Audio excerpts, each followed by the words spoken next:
Lions TV, we are sponsored by Regal Elevators and Lifts Consultants Limited, a company that is owned and operated by a Millwall fan, just like every single one of the sponsors that you can already see on the screen. If you are going to do a bit of business in 2021, then please keep it in the Millwall family by checking out all of our sponsors' website links in the description below or on our website, www.lionstv.co.uk. This is your Monday Club video. We're going to look back briefly at Saturday's very good win on the road against Derby County, a 1-0 win, and we're going to look ahead to Wednesday's London derby against Queen's Park Rangers at Loftus Road. But as always, let's wind it back to Saturday and the starting 11 that Gary Rowett picked to start the match. It was Bulkowski in goal, three centre-backs.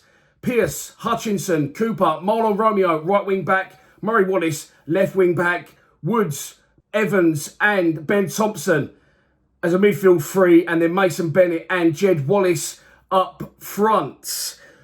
Good to see Murray Wallace back. He only had 1 day's training, comes straight back into the side. I think that's because the threat they had with their wide man, Byrne, who I thought was a very tricky player, and I thought he'd give Murray Wallace a little bit of a run around. However, without much joy with his final ball, and with Murray Wallace being out for as long as he was and coming back into the side, I've got to say Murray Wallace, I thought, did very well in the game and was rightly, removed after an hour. And you saw how badly Shane Ferguson come on when he come on, how badly he struggled against Byrne. For the first 5 or 10 minutes, then I thought Fergie got into the game. I think that's why they've rushed Murray back, if I'm honest. I think they've probably identified him. And they had some good players, Derby, but we just nullified them completely. Again, and it was a good performance, and the manager did very well, which I'll get onto in a minute. But yeah, I think they highlighted Byrne as a potential threat, and that's why they brought Murray Wallace back in. Going through the sidebar, ain't had anything to do all day.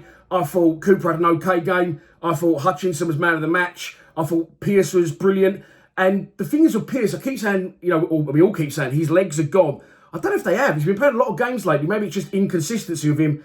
But I thought he had a good game regardless. Marlon Romeo, no, I didn't think he had a good game. Murray Wallace, I've covered. Ryan Woods, no. George Evans, no. Ben Thompson, no. And I thought the front two both worked very hard, very tirelessly, and had a very good game, both of them, without really playing strikers' roles, if you know what I mean. They both worked extremely hard off the ball, without the ball, chasing lost causes, tracking down defenders, getting the ball backs to goal, just giving everything they got for the cause. And they was both substituted in the game. Again, Mason Bennett didn't look too happy about that, which I love, because he's done it, he's run his race, he's run his bollocks off, he did his job.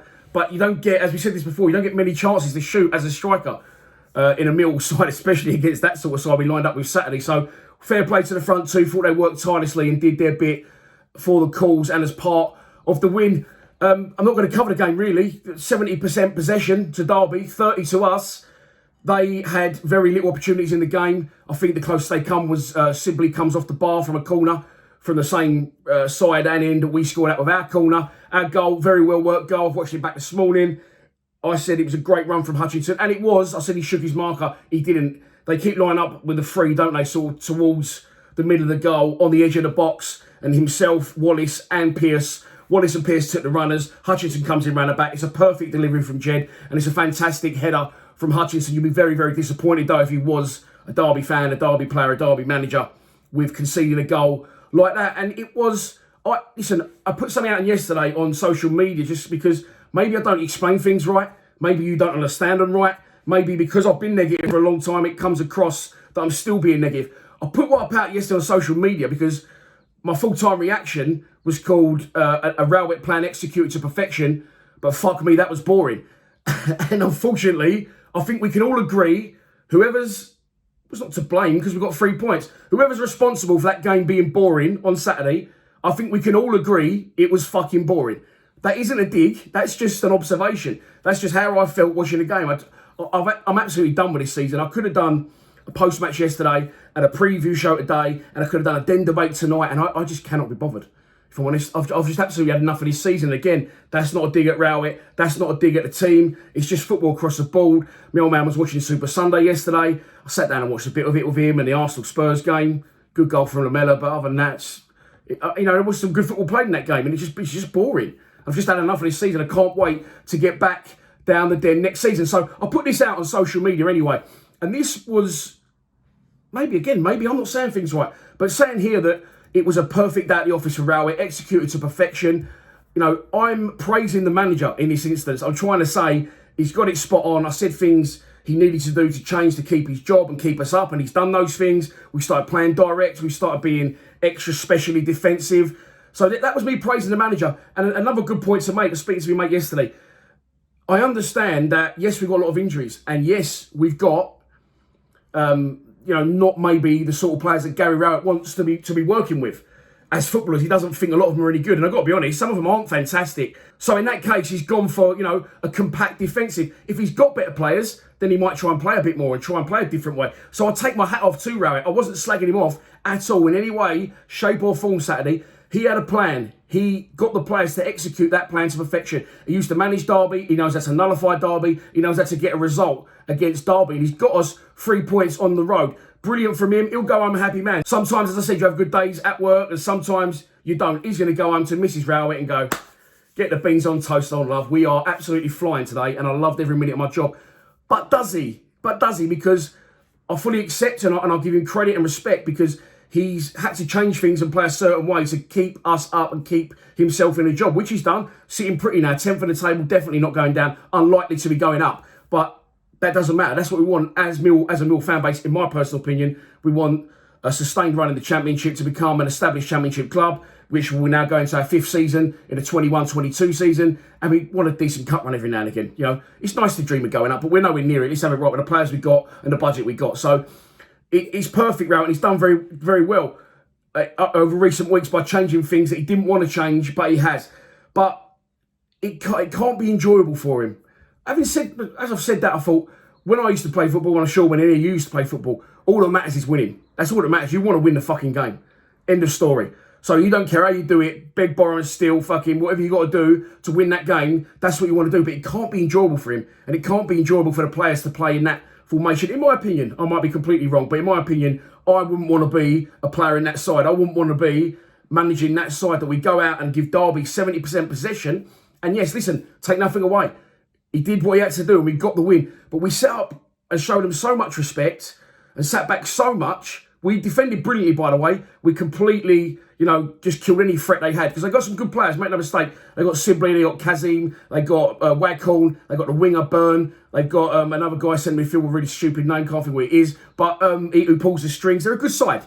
They've got good players. I know they are where they are in the division, but they're a big club with some good players. And like we say, we're moaning about where we are. What must their fan base be saying? What must Sheffield Wednesday's fan base be saying? And Birmingham's fan base be saying? So I am fully aware where we are as a club, but we set up against Derby as if we are playing Man City away in the cup. We just sat back so deep, and it was just very boring to watch. I don't even think that's an opinion. I think that's a fact. And that's not a dig at Rowett. He's done what he's got to do. But fuck me, it was boring. So I'm going to leave that game there. I wasn't going to cover it at all. Then I started getting a little bit of, you're not a Millwall fan if you're slagging the manager off. I don't know whether people are thick. They're extra specially thick on Twitter, by the way. That's where you get the complete degenerates. But maybe I don't explain it right. Maybe it's my fault. I don't know. But I'm explaining it for one final time. Hats off to Gary Rowett. 10 out of 10 performance from him as a manager on Saturday. The fans are happy. The club's happy. The chairman's happy. Gary Rowett's picked the bones out of what to do. Joe Carnell's got his iPad up. Adam Barrett's nodded along. And we get 3 points. And so we move on to Wednesday's game against Queen's Park Rangers and London Derby. Of course, our neighbours over there in the West Side.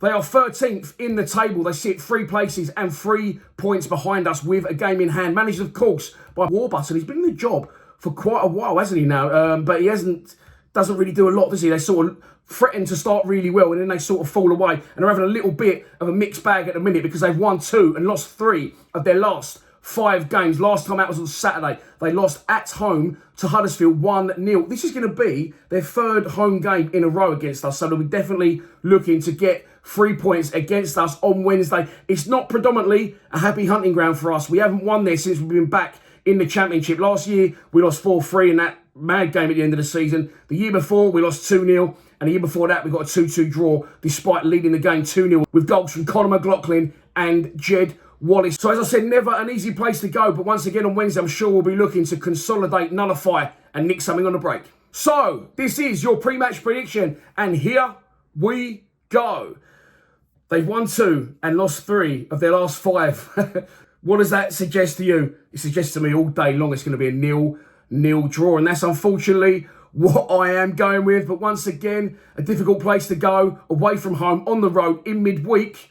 You'd probably take it. So that's your lot for this Monday Club. I hope you have enjoyed it. Please be sure to check out the fans' score predictions from the other boys at Lions TV. It's going out at the same time as this video. And if you think you know what the score is going to be, do not be shy to put it in the comments below. Also, I'm filming this on Monday morning, 2 p.m. Later today, I'll have watched the under-23s. They are at home to Bristol City, or by the time you watch this, they were at home to Bristol City. But I'm looking forward to that, and hopefully, as I said, you'll go across now, watch the score predictions, watch the match report, and please subscribe. I always say at the very end, I think it is a little bit of a sign-off line, but actually, please subscribe because we're touching 15,000. We will get there before the end of the season, but I'll drive myself mad checking it every 2 minutes. So I just want to get there sooner rather than later. Don't know what that was. See you Wednesday for a live stream, 7 p.m. kickoff. We'll be live streaming from 6:30 on YouTube. Come join the fun. Please subscribe to Lions TV. Come on, you Lions.